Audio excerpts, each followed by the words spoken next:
Alright. Ooh, what the fuck? Okay. Holy shit, has it been so long? Jesus Christ. Pop this up here. Okay.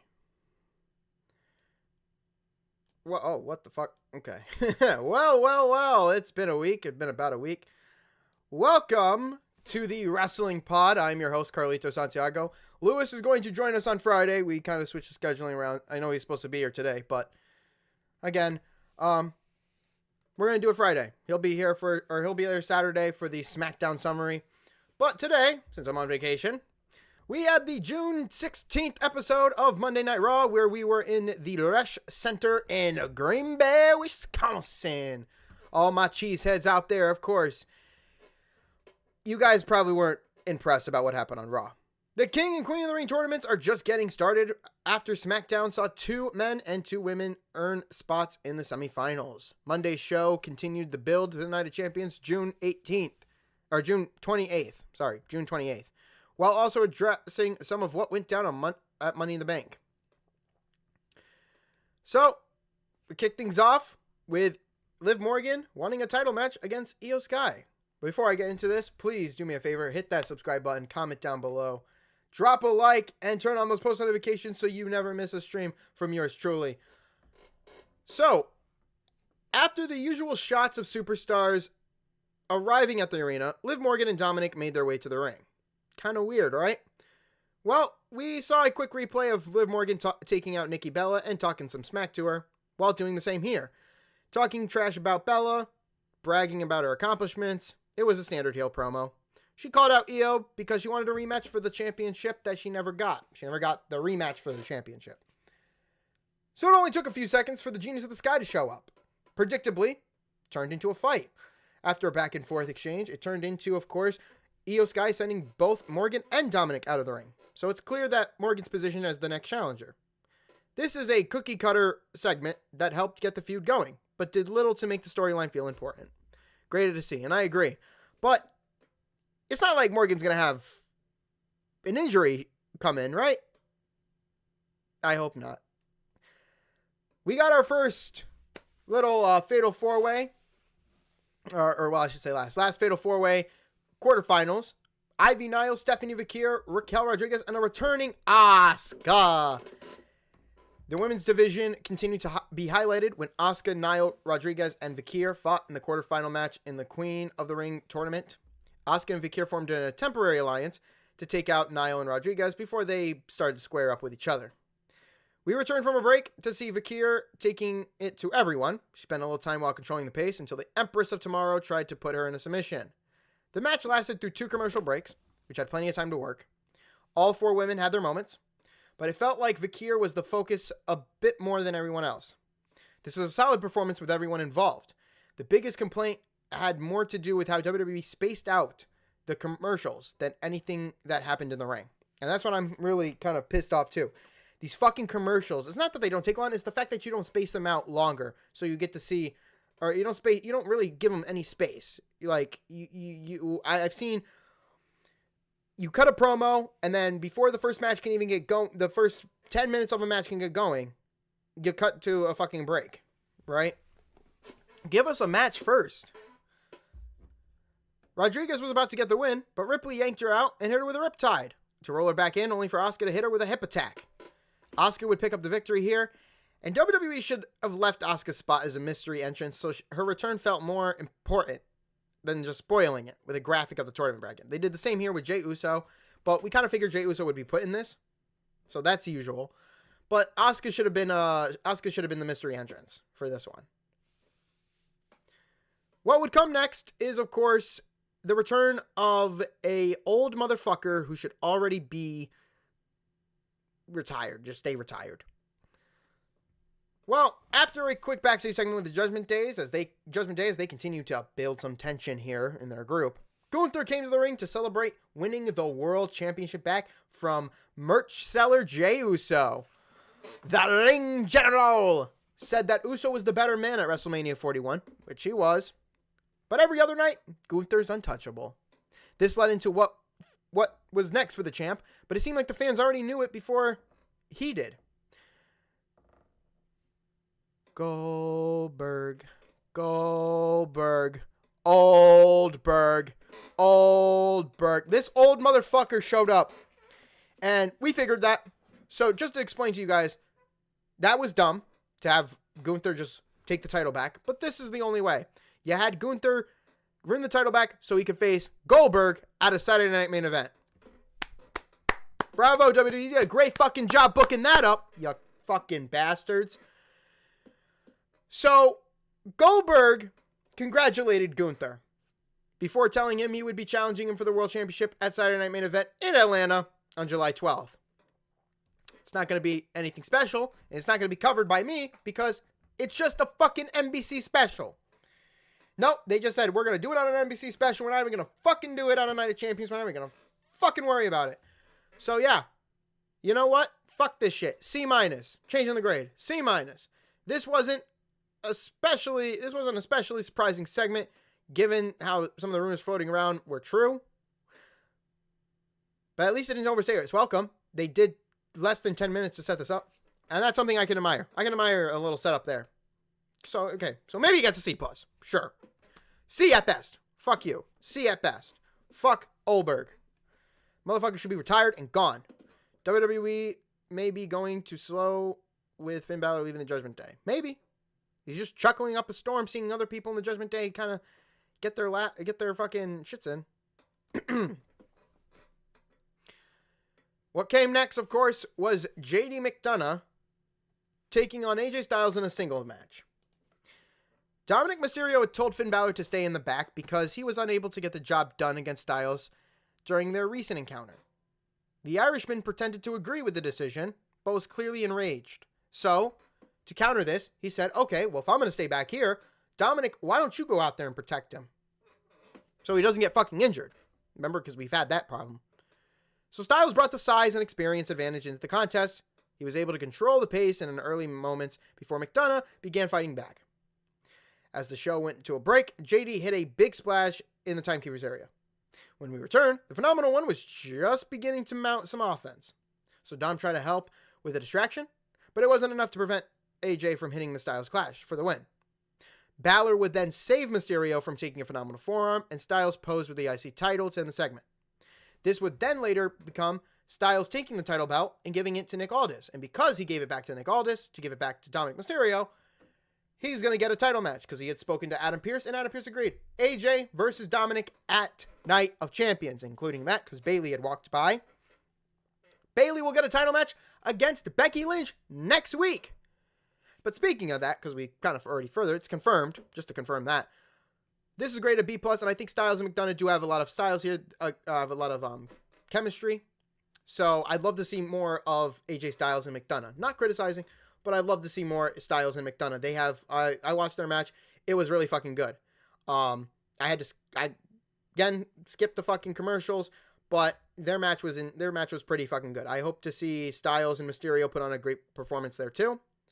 So kudos to both men. Did great.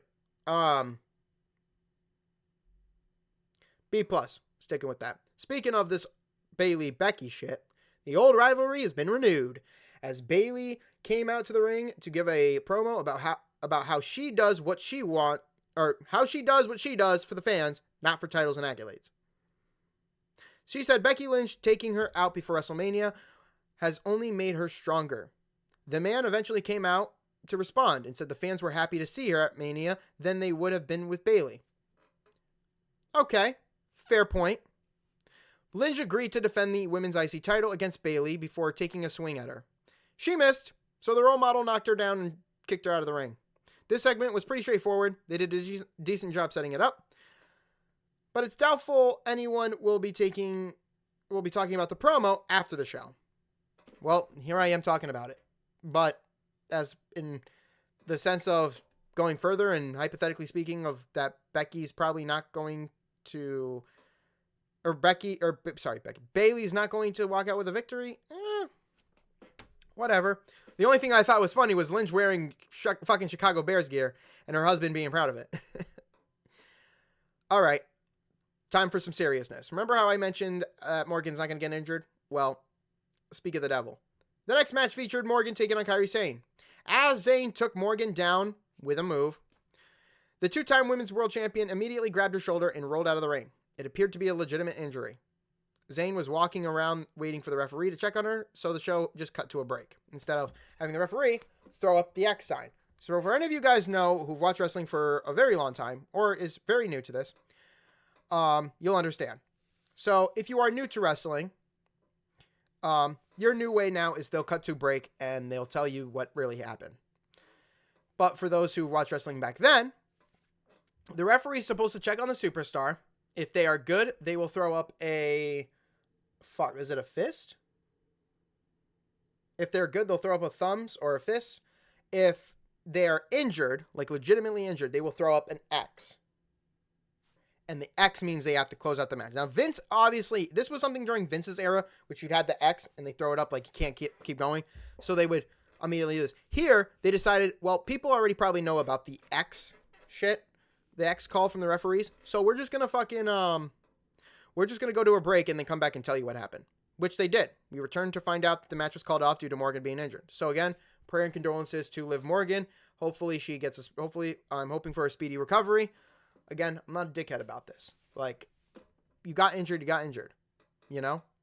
By the move and by the replay of the injury, it didn't look like she got injured. But again, she might be she's injured. So, hopefully, and with so much momentum going behind Morgan, like, Jesus Christ. We are not grading this match since a legitimate injury occurred. And again, fair enough. There is no grading this because it was one move. I'm being for real with you guys. Go back. You honestly don't even go back and replay it. But one move. It took one move and Morgan was done. So Kairi Sane won by forfeit. We got to our main event. It was Jey Uso, Rusev, Sheamus, and Bronson Reed. This week's main event was a quarterfinal match for the King of the Ring tournament with Jey Uso, Rusev, Sheamus, and Bronson Reed. Rusev and Uso paired up while Sheamus and Reed fought each other at ringside.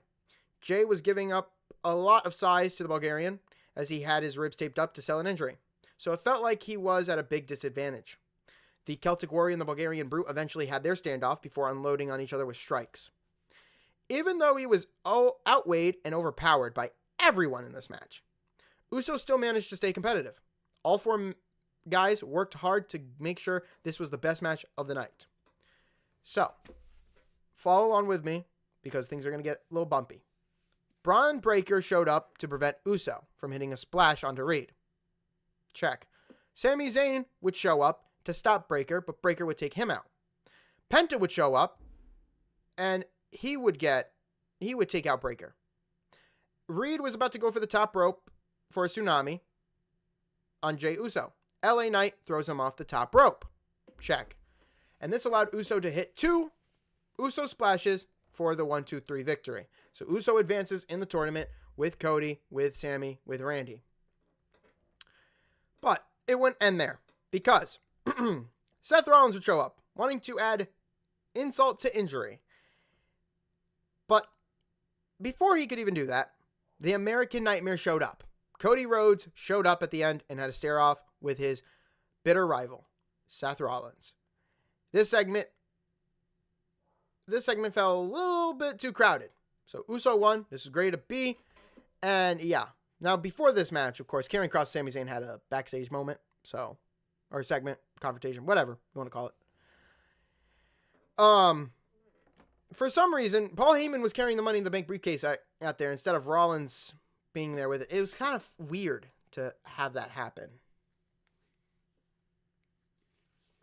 That was a bit weird. But that's how Raw ended. So we get the final word. Monday Night Raw was fairly run-of-the-mill episode, but it had a couple of things worth noting. The women's division was featured all over this. Not only did we get a couple of matches, but it was also the focus of a handful of in-ring and backstage segments too. Unfortunately, the night ended early for Morgan after she was injured during her match with Zayn. She appeared to hurt her shoulder on a takedown, but we won't know how severe it is until we get an update from her or the company. So you'll have to wait and see.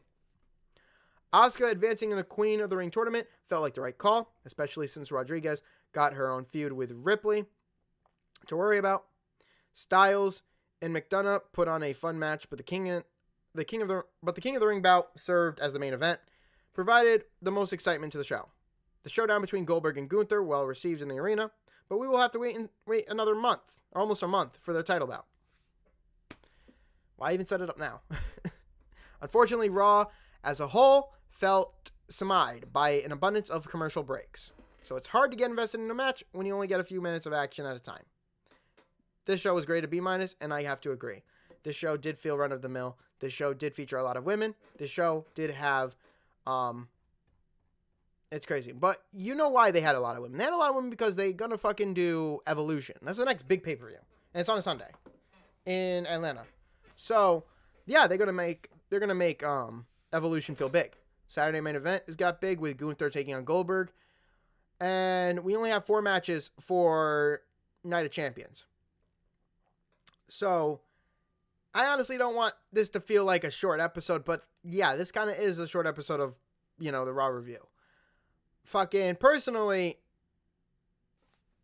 I think it's a dumb idea to have Liv Morgan be into contendership for the Women's World Championship when you could use somebody like, I don't know, Roxanne, who's in the back doing nothing.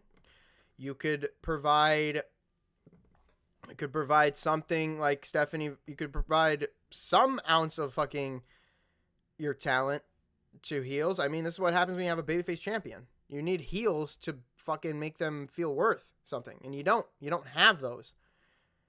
So what the fuck are we doing? We just have Morgan.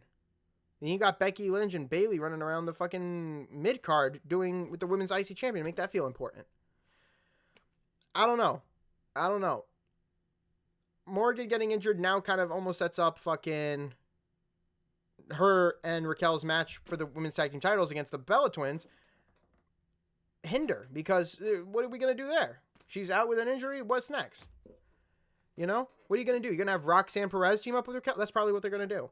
What they should have done, and I'm going to go back to this because I told Lewis about this. When they did this match, this should have been a tag team match. It should have been Kairi Sane and Io versus fucking Liv Morgan and Roxanne Perez. And then Liv Morgan and Roxanne Perez should have got the victory. That way, fucking, there's tension. There's still tension between Morgan and Perez. No trust. No trust whatsoever. But there's still a silver lining that Morgan is the person you're choosing to be next in line. This cuts right back to the promo that you had with Io. So what the fuck? I don't understand. I just don't understand that. So, to leave you this here, of course, this was Raw.